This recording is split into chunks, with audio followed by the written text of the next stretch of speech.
Kādu laiciņu atpakaļ man zvana telefons, un kāds cilvēks krievu balsī man saka krievu valodā, ka šobrīd no mana kriptovalūtas konta nauda plūst projām. Es teicu, kaut kāda kļūda, jo man, cik es zinu, man nav kriptovalūtas konta. Un viņi saka, nē, nekādas kļūdas nav. Jā, pašreiz jūs nauda plūst projām. Un tu kā, kas tur minēja, tātad es teicu, vai es drīkst jums uzdot vienu jautājumu? Viņas, kas tas būtu par jautājumu? Sakiet, vai jūsu dvēsele ir glābta? Ko tu tur Kāpēc jūs beidzat savu reliģiju? Tagad no jūsu konta nauda iet projām apstādināsim, šo tas jāapstādina. Es teicu, es tikai vienu lietu gribu zināt. Vai jūsu dvēsele ir glābta? Vēl vairāk es cilvēku saka ārdīties tajā telefonā. Un atkal tur tā. Un es saku, bet sakiet, lūdzu, vai jūsu dvēsele ir glābta? Nometa glāseli. Jā, un tas, ko varbūt arī, ka, ja gadījumā tu nonāc konfrontācijā ar šiem blēžiem, ja tu viņus vēd ja tu viņiem rādi gaismu, viņi to nespēj izturēt, jā? Tā tumsa, un šī nav pirmā reize, kad cilvēks sāk trakot, tajā brīdī, kas viņiem saku, vai tev ir glābējs, vai tava dvēsele glābta, jā? Pilnīgi sprākst augšā un tālāk, jā? Mēs esam pasaulē, un mēs esam Jēzus pārstāvi šeit, un tumsa nevar paciest mūs. Esiet svētīti Jēzus vārdā, lai kungam viss gods no šīs šodienas kalpošanas. Tas kungs ar jums. Un ar tavu gāru. Lasījums no mūsu kunga Jēzus Kristus evaņģēlija, ko pierakstījis svētais Matejs. Gods tev, kungs. Mateja evaņģēlijas 11. un 2. panta, un kad Jānis Kristītājs, pēdējais vecās derības pravietis, pēdējais tās derības, kad viņš cietumā par Kristus, ja par Mesijas darbiem dzirdēja, viņš sūtīja 2 no saviem mācekļiem un lika viņam sacīt, vai tu esi tas, kam jānāk, jeb vai mums citu gaidīt? Un Jēzus atbildēja un tiem sacīja, noeita un atsakiet Jānim, ko jūs dzirdat un redzat. Tā kā šeit notiek fantastiska, grandioza laikmeta maiņa. Jānis bija tas, kurš zināja, ka viņam sevi jāmērdē. Viņš staigāja šajās kamieļu vilnas drēbēs, kas bija pēc būtībā kamieļu āda, kas nemitīgi tevi grauza. Jā, tas nebija tāds ģērēts, tas bija kaut kas tāds apģērbs, kas lika viņam piedzīvot mocības katru dienu. Un šis sisiņa medus, jeb šis bats, jā, viņš nepratīja. Vienīgais veids, kā es varu dzirdēt Dievu, ir tad, ja es katru dienu sevi mērdēju. Bet tas bija pirms svētais gars tika izliets. Pēc svētāga izliešanās nāciet pie troņa un saņemiet bez maksas, nāciet un saņemiet visi, kam slāpst, jā. Bet viņš ir tas, kurš vēl šaubās. Un viņš saka, vai tu esi tas? Un Jēzus saka, noiet un atsakiet Jānim, ko jūs dzirdat un redzat. Akli redz, tīzli iet, spitālīgi top šķīsti, kurli dzird, miroņi ceļās augšām un nabagiem tik sludināta prieka vēsts, jeb evaņģēlijs. Un svētīgs ir tas, kas pie manis neapgrēcinājas. Un, kad tie aizgāja, Jēzus iesāka runāt uz ļaudīm par Jāni, ko jūs esat izgājuši tuksnesī skatīt, vai kādu niedri, ko vējš šurpu turpu šauba. Tad internetā atrast bildīt, ierakstīsiet Galilējas jūras niedres, jā. Vējš šurpu turpu šauba, jā. Un daudz cilvēku šajā pasaulē tādi, kāds vējš pūš, tā viņi lokās līdzi. Jānis tāds nebija. Viņš dzirdēja Dievu un to viņš darīja, ko Dievs viņam lika darīt. Jebko jūs izgājāt redzēt, vai kādu cilvēku mīkstās drēbēs, jā, viņam nebija mīksta drēbi, jo redzi, kas mīkstas drēbes valkā, tie ir ķēniņu namos, jā. Tur ir luksus, tur ir visi apartamenti, tur ir purpurs, zelts un pārdod cilvēka dvēseles. Jebko jūs esat izgājuši redzēt vai kādu pravieti, tiešām es jums saku, tas ir augstāks nekā pravietis. Šis ir tas, par ko rakstīts, redzi, es sūtu savu eņģeli tavā priekšā, tam būs tev ceļu sataisīt. Tālāk par šo notikumu ir tā, ka reiz mācekļi jautāja, bet kā ir ar Eliju? Kur ir Elijas noslēpums? Jēzus saka, Elija bija atnācis, bet viņi darīja ar viņu, kā viņiem patikās. Proti, iemeta cietumā, bez nocirta galvu, jā. Viņiem dodas tādas tiesības, jā. Viņi tā drīkstēja darīt. Bet ar to Jēzus arī parādīja uz sevīm, jā, kad Jānis redzēja, ka Jēzus ir Dieva jērs, kas nes pasaules grēkus, tad viņš kā pravietis saka, es nedrīkstu būt augstāks par viņu, kurš ir pats zemākais, un tad viņš arī lika sevi pēc iespējas zemāk. Un arī to ņemsim pie sirds, jā, brāļi un māsas, jā. Mums ir Jēzus ceļš, brīnišķīgs ceļš šajā samaitātajā laikā. Esiet svētīti ar apsēsties. Mēs šodien turpināsim lasīt brīnišķīgo vēstuli ebrejiem. Mēs pabeidzām pie 12. nodaļas, 9. līdz 11. pants, kurā minēts, ka arī Dieva šaustīšana man un tev ir daļa no viņa mācības. Jā. Tas, ka tu piedzīvo savā mūžā, ka tevi šausta, tad pateicies Dievam, jo visi dēli, kurus viņš pieņem, iet cauri skolai. Jā. Daudzi saka, es nekad nebūtu bijis draudzē, ja ar manīm nebūtu noticies tas vai tas. Tā ir Dieva skola, viņš tev māca. Jā.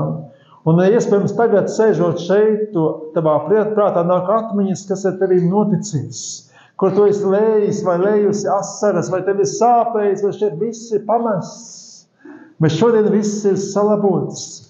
Un tu tam esi gājis cauri, vai esi gājusi cauri, un tas tev ir pavēris milzīgākās žēlastības. Jā, viņš mani izglāba. Viņš pieļāva man, ka ar manim tas notiekās, bet šodien es esmu šeit. Bet kādi citi šeit nav. Tā ir žēlastība, kas ar manim notikās. Jā, un mēs ejam, tas bija pagājušās stundas temats, bet mēs ejam tālāk, šis teksts attīsta tālāk šo Dieva plānu uz manu un tavu dzīvi, kas ebrejiem 12, tāpēc, pēc tam, kad tu esi ieraudzījis, jeb sapratis, jeb piedzīvojis, ka mācība, jeb disciplinēšana, jeb audzināšana, kas tajā skaitā ieskaita arī šaustīšanu, ir Dieva žēlastība, kas mums dod Dieva dēla tiesības. Tad rīkojieties sekojoši, vārds saka, paceliet vājās, jeb nokarājušās rokas. Jā, paceliet. Un nereti mēs piedzīvojam kalpošanās, kad kalpotājs saka tam cilvēkam, kam tā roka sāp, pacel augšā, tu esi dziedināts. Un viņš momentā paceļ. Ja? Un šeit par to pašu. Paceliet vājās, jeb nokarājušās rokas un nespēcīgos ceļus. Paceliet! Jo nākamais daļa, pants 13. saka, un staigājiet taisnas takas savām kājām, lai tizlais nekluptu, bet gan tiktu dziedināts. Dziedināšana kā daļa no evaņģēlijā. Marka 16, ticīgiem šīs zīmes ies līdzi, neveseliem tie rokas uzliks un tie atlaps. Ja? Taisnas takas, tad mūsu dzīves maiņa, un pagājušajā nedēļā man bija saruna ar kādu kristieti, kur jautās, bet šis cilvēks teica, es līdz šim nebiju ticējis, ka dziedināšana ir. Bet tad, kad es aizlūdzu, viņš saņem dziedināšanu, viņš teica, tas strādā. Es teicu, jā, tas ir. Un es teicu, bet mana atziņa rāda, ka ļoti bieži pie neticīgiem notiek milzīgi brīnumi uzreiz. Bet tikpat ātri viņas pazaudē viņus. Kāpēc? Tāpēc, ka ticība saņem dziedināšanu Un ticību viņi arī notur.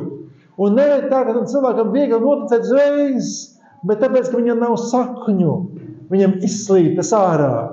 Nereti daudzai grūtāk saņemt, bet tad, kad draudzes cilvēks saņēmis, viņam tas neizslīd, jo viņš to māk noturēt savu ticību, ko viņš ir krājis par gadiem, ko viņš ir audzis draudzē. Un par šo staigāja taisnas tekas. Salmana pamācība 4.18. Bet taisno teka mirdz kā rīta ausmas gaišums. Taisno teka, tava teka mirdz kā rīta ausmas gaišums. Garīgi to var redzēt, tavs ceļš mirdz. Tur, kur tu ej, tur spīd. Kā rīta ausmas gaišums, kas ar vienu kļūst spilgtāks, līdz pilnīgi uzaus diena. Katra diena tavā dzīvē padara tavu teku spilgtāku. Katra diena tavā dzīvē Jēzu padara tevi viņam līdzīgāku. Salmana pamācības 15.19. Sliņķa ceļš ir ērkšķiem noklāts. Ja?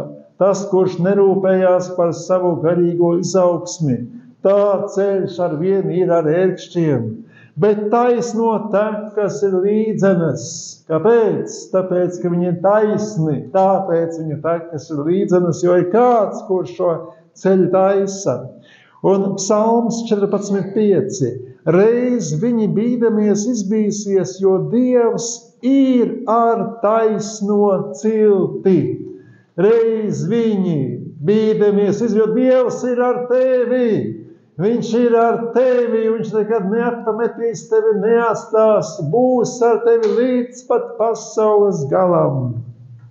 Un Ebrejiem 12.1. Tāpēc arī, kur ap mums tik liels pulks liecinieku, dosimies ar pacietību mums noliktajā sacīkstē, nolikdami visu smagumu, jeb kā mēs mācījāmies iekāri, un grēku, kas ap mums tik viegli tinās.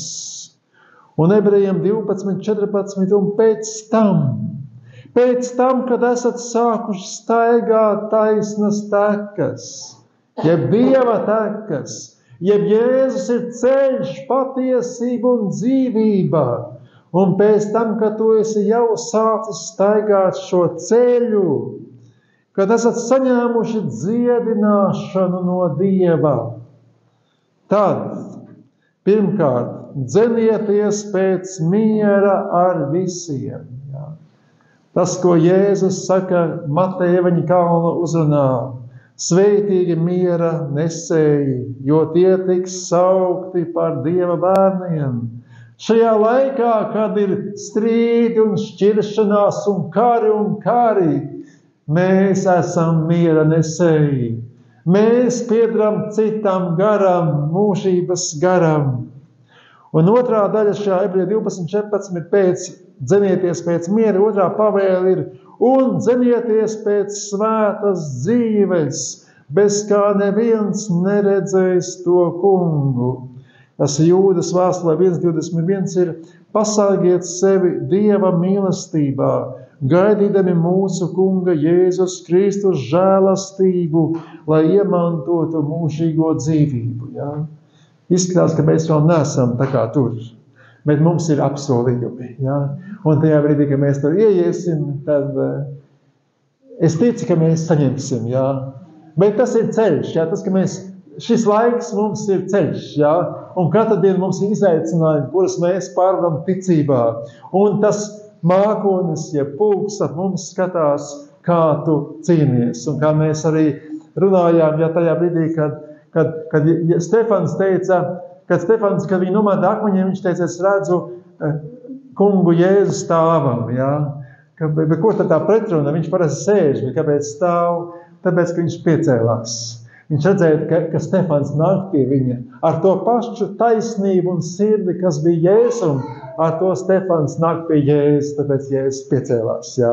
Viņš tikai, es salutēju Stefanu tavai ticībai, ja? Ticība ir grandiozi, milzīga nozīme, kā Dievs redz mūsu ikvienu. Jau Ebrejiem 12.5. Pielūkodami, ka neviens nezaudētu nezaudētu Dieva žēlastību, un lai nekāda rūkta sakne, jeb rūgtums, jeb vērmele, jeb absintis, tas, kas ir atklāsmes grāmatā, es redzēju vērmele, jeb zvaigzne nokrītam un sabojāja ūdeņus, ja? Pielūkojiet, ja? Lai neviens no draudzes cilvēkiem nepazaudētu žēlastību. Žēlastības noturēšana ir tavs darbs, tā ir tava atbildība. Kā Aleksandrs Meņš teica, man žēl to cilvēku, kuri ļauj, ka viņa dvēsele vārst, jo viņam tas nerūp. Viņiem viss kaut kas cits rūp, bet tikai ne sava dvēsele. Bet tas ir mūsu uzdevums. Mūsu Dieva dāvana ir pestīšana. Ņem! Bet pestīšanas nosargāšana ir darbs, mūsu atbildība. Ja mēs esam līdzīgi kā, ka tev uzdāvina dāvanu jebkuru citu, ja? Tu viņu saņem Ziemassvētkos piparkūku, ja? Bet vai tu viņu pārnes mājās veselu, vai viņu salūst, tā ir tava atbildība. Vai nu nolaidīgs un kaut kur iemet, vai smuki iepako un nes mājās, ja? Ka tev puķes uzdāvina ziemas laikā tāpatās. Tas ir dāvanu, bet tā ir atbildība, vai tu viņus iepako un neļauj salumu nokost, vai tu viņus ļauj, lai salds sabojā, un tad tā ir kā ir, ja? Tāpat arī ar pestīšanu. Ja tad pasargi pielūkodam, ka neviens nezaudētu Dieva žēlastību, lai nekāda rūgta sakne, jeb rūgtums, jeb absintis, jeb vērmele, jeb pievilšana, jeb mēli augstu izaugusi jums nekaitētu un daudzi ar to netiktu apgānīgi. Ja? Kādā veidā var apgānīt garīgi cilvēku ar meliem? Ja? Visu laiku seko līdzi, vai tev nemelo. Visu laiku seko līdzi, vai tavs gars saņem tīru barību, vai tava dvēsele ēd garīgo barību, kas no tīra avota nāk. Galatiešiem 1:6-7. Es brīnos, ka jūs tik drīz novēršaties no tā, kas jūs aicinājis Kristus žēlastībā un piegriežaties citam evaņģēlijam. Ja, par to pašu. Ka nereti tā, ka kristīgie ierauga kaut ko citu, kas viņus pieviļ, kas viņiem pazaudē šo dāvanu. Un tomēr cita nav. Ir tikai kādi, kas jūs sajauc.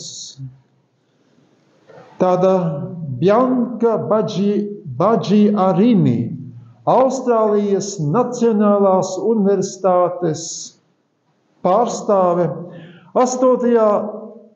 decembrī šajā gadā ielikusi tādu rakstu tīmeklī, ka Izraēlas aizsardzības spēki, jeb armija, lieto mākslīgā intelekta sistēmu ar vārdu Habsora, kas tulkojumā nozīmē The Gospel, jeb latviešu valodā nozīmē evaņģēlijs, kas izvēlās mērķus Gazā.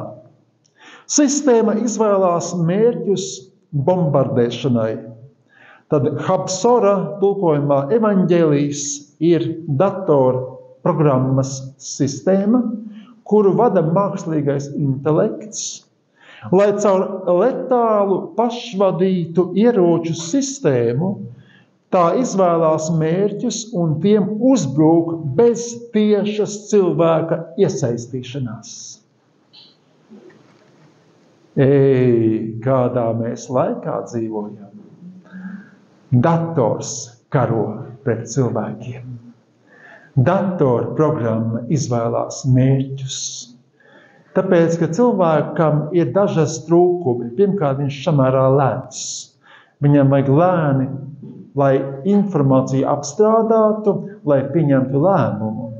Un vēl dažkārt cilvēkam ir sirdsapziņa. Viņš nominstinās kaut ko darīt. Datora programmai šādi trūkumi nav. Viņa izdomā, ka tajā mājā ir mērķis, viņa izvēlās raķeti, viņa šai raķeti pati ieprogrammē viņas koordinātas, un nepārbaudījusi neko, šī sistēma raķeti palaiž uz attiecīgo koordinātēm. Un vai tur iekšā ir vainīgais vai nevainīgais, vai visa viņa ģimene, vai viss ciems sanācis, nekādu sirdsapziņas pārmetumu. Ja? Sistēma atrada. Ja? Un vai jūs iedomājaties, kādā vārdā tas nosaukts? Evaņģēlijs. Ja? The gospel. Ja? Hapsora. Ja? Un tas man liek pašam domāt par to, ka Jēzus teica, ka jūs redzēsiet izpostīšanas negantību svētajā vietā. Kas tad labi pārdomājiet, ja? Kas ir izpostīšanas negantība svētajā vietā, vai ja pēc Jēzus atnākšanas viss ir tikai garīgi saskatāms, ja? 100 punkti tā nebūs, es tā redzu, tā nebūs, un tā nevar būt vairs ģeogrāfiska lokācija, tāpēc, ka ir nomainījusies derība un apsolījumi viss pārējais, ja? Bet es domāju, tas ir kaut kas garīgs. Un šajā brīdī es sāku domāt, ka tas ir ļoti nopietni. Ja? Tas ir sākums, šis eksperiments, kuru apvienotās nācijas saka genocīds. 9 no 10 ģimenēm šodien cieš badu Gazā. Ja? Bads ir arī instruments. Mēs nopirkām māju no tādiem Kasparinskiem, viņi bija pēdējie, kas neiestājās kolhozā. Bet kolhozs atnāca rudenī un nozaga visu labību, kas viņiem bija šķūnī. Un tad Kasparinskis arī piekrīt iestāties kolhozā, jo viņam bija bads pie durvīm. Ja? 45. gadā, kad Krievi nespēja ieņemt šo Berlīnes rietumu daļu, tad viņi teica, mēs viņus nobadināsim līdz nāvei. Ja? Un tad tur veda tās pakas un rietumi meta viņiem no gaisa tās kravas ar pārtiku. Ja? Bats, kā viens no instrumentiem. Tad, kad tie tur nevarēja Vietnamu uzvarēt, tad viņi sāka tos rīsu laukus ar indi smidzināt, lai taču tie cilvēki badā mirst. Ja? Arī tas ir instruments. Ja? Interesanti šī saruna, kā mums aiziet, ja? Kad evaņģēlijs, ja? Kad jūs dzirdat citu evaņģēliju, un ka Pāvils iespējams, ka viņš zināja svētajā garā, kādā laikā mēs dzīvosim, tāpēc viņš teica, lās ar ikvienu, kurš sludina jums citu evaņģēliju. Un tas šodien attiecās. Ja? Šī sistēma, kurai ir vārds evaņģēlijs, un es saprotu, ka tā ir zaimošana, ja? Tā ir totālā zaimošana. Ja? Varat pārbaudīt, ja neticat, ja? Ja, tad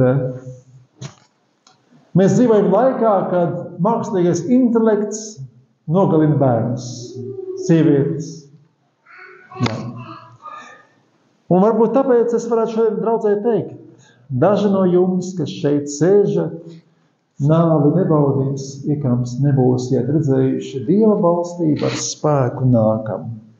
Un, manuprāt, ir mums palikušies apmēram 2 gadi rastīti. Bet tas ir mans rēķins. Ejam tālāk, Ebrejiem 12:16. Lai neviens nebūtu tik netikls un zemisks kā Ēzaus. Ko tad Ēzaus darīja? 1. Mūzes grāmata 26:34. Ēzaus bija 40 gadu vecs, kad viņš par sievu ņēma hetieša Berija meitu Judīti un hetieša Elona meitu Basmati un darīja sirdsēstus Īzākam un Rebekai. Proti, tev būs godāt savu tēvu un māti, ja, bet Ēzaus kā reize tas viņam neinteresēja. Kas savu pirmdzimtību ir pārdevis par vienu ēdienu. Vārds pirmdzimtība mums šodien aktuāls, jo Ebrejiem 12:23 saka, debesīs jūs esat tuvojušies debesīs pierakstīto pirmdzimto draudzēji. Pirmdzimtais tas ir garīgs jēdziens, jā. Un tu esi tuvojies vai tuvojusies šai draudzēji. Tu esi ļoti tuvu no viņiem. Tu esi apbrīnojami tuvu. Ja tu tikai redzētu garīgi, cik tuvu tu esi šai draudzēji, kas gaida tevi, kas tevi nes uz rokām. 12:7. Jo jūs zināt, ka arī pēc tam, gribēdams iemantot apsolījumu, Ēzaus tika atmests, jo netika viņam dota iespēja atgriezties, lai gan viņš ar asarām to meklēja. Un tas man liek domāt par šo Jēzus līdzīgi par šīm 10 jaunavām. nāk diena, kad 5 no viņām paliks ārā uz mūžīgiem laikiem. Jā. Kāpēc? Jo viņas savā laikā nebija iekrājušas eļļu, un šī diena ļoti ātri tuvojās. Jā. Nekas viņām vairs nepalīdzēja, viņas nebija savā laikā krājušas eļļu tai dienai, kad nāca līgavainis. Un 12:18, jo jūs neesat pienākuši pie kalna, kas ar rokām taustāms, kā tas bija pirmajam Izrēlam un Mozum, pie degošas uguns un mākoņu tumsas un vētras, pie bazūnes skaņas un vārda balss, par ko tie, kas dzirdējuši, lūguši, lai viņiem vairs nekas netiktu teikts, jo tie nevarēja panest to, kas bija pavēlēts. Ja arī kustonis pieskartos kalnam, tas ir jānomētā ar akmeņiem, arī cilvēkus, jā. Un cik briesmīga bija parādība toreiz tad, ka Mūzes teica, es biju izbijies un es drebu. Un tālāk 12:22, bet jūs, draudze, tu, draudze, tu esi pietuvojies Cijānas kalnam. Tu esi pietuvojies dzīvā Dieva pilsētai. Tā ir tepatās. Ja šodien šeit kristu bumba, tu būtu tur iekšā, jā? Tu esi tur pietuvojies. Šodien tu esi pie pašas robežas. Tu esi pietuvojies debesu Jeruzalemei. Neskaties uz šo Jeruzalemi. Tā ir Sodoma un Ēģipte, kur mūsu kungs Kristus lika krustā piesists, jā? Tā ir Sodoma un Ēģipte. To saka mana Bībele. Bet tu esi pietuvojies debesu Jeruzalemei. Un tu esi pietuvojies eņģeļu neskaitāmiem pulkiem. Tikai mirklis tevi šķir šobrīd no viņiem. Un tu esi pietuvojies svētku sapulcei. Un tu esi pietuvojusies debesīs pierakstīto pirmdzimto draudzei. Tikai mirklis tevi šķir no šīs godības.